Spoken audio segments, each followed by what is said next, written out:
lead game designer Nick Livingston and his brother, the senior narrative designer John Livingston, had some comments about franchise mode inside MLB The Show 19. They go on to talk about March to October and how it is a more simplified experience for MLB The Show's kind of season mode. His exact quote says, "I wanted to give users a curated season experience that's fun and exciting, provided something that wasn't so daunting."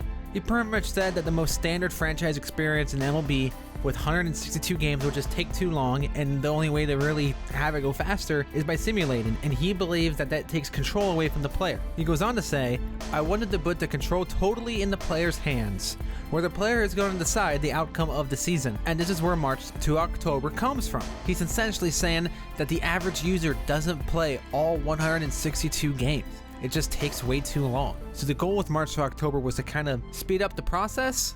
This has actually been a goal of theirs for the last couple years. If you notice, they added play the moments just so you play specific moments. Then last year they added this sim to a specific part of the season so you could do the specific part of the season.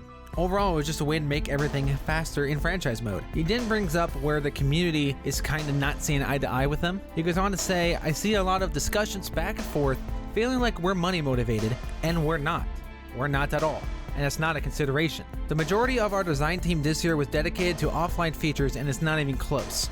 I feel like we've done enough this year with the amount of focus that we put on Road to the Show, on the amount of focus we put on March to October." He then talks about the actual data that they have on how many people play specific modes. Quoting, "We don't even weight data any higher than our understanding of being in touch with what feedback we see from fans on the internet or our own personal goals from innovating the game." And then he goes in to talk about that data, saying that people underestimate the amount of players that play Road to the Show regularly. Road to Show is the majority of users. The other substantial groups are Diamond Dynasty and Franchise Mode. And then he actually talks about a slight improvement with Franchise Mode. There are some franchise players can care about. If I'm playing the role of a GM, everything just got way more realistic now that those tools are at my fingertips. What he is talking about is that there are not accurate average annual values, or AAV, so dollar figures for players will now be more accurate to their real-life counterparts. You have backloading and front-loading contracts as well as mid-season contract extensions. They're all here for once.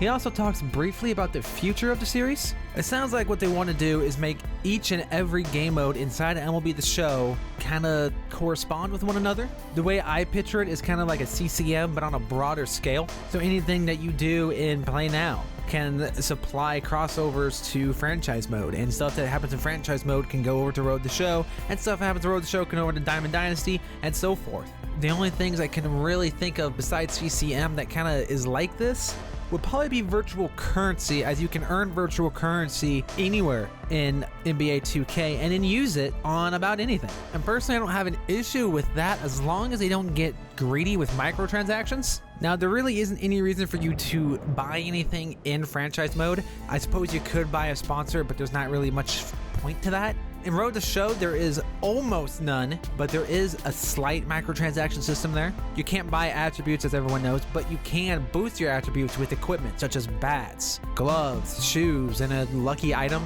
And as it stands right now, they don't really know where they're going quite yet with franchise mode, but they're just trying to kind of innovate without really messing up anything. They go on to say that there is a long list of stuff we want to improve, but this year we were finally able to get over some hurdles to make, such as the contract improvements, to happen. I would like to know everyone's opinions on this, so feel free to say anything in the comments down below. Make sure you like and subscribe and hit the notification bell for notifications when we have a video.